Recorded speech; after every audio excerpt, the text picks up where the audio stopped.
আসসালামু আলাইকুম। আজকে জহুরুল মামার মুরগির খামার আসলাম।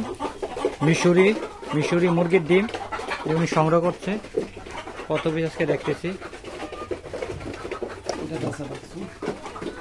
এই যে মুরগির ডিম, এই যে মিশরি মুরগি মোটামুটি ভালো। মোটামুটি আজকে অনেক দিনের যাবৎ মুরগির ডিম কালেকশন করতেছে।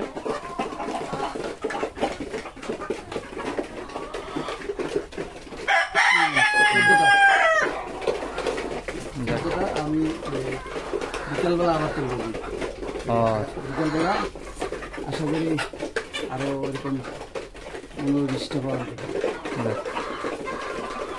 ঠিক আছে, আমার মুরগি আছে প্রায় 70 পিস মুরগি আছে, মোরগ আছে 8টা।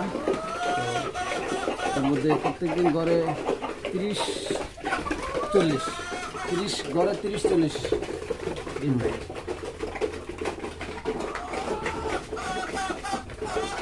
আলহামদুলিল্লাহ, দোয়া করি ওনার যে আর একটু বড় করতে পারে। ওনার আসলে স্বপ্ন অনেক বড়, দেখা যাক সামনে কি করতে পারে। আসলে সময়ের ব্যবধান। সবাই দোয়া রাখবেন ওনার জন্য, ইনশাআল্লাহ।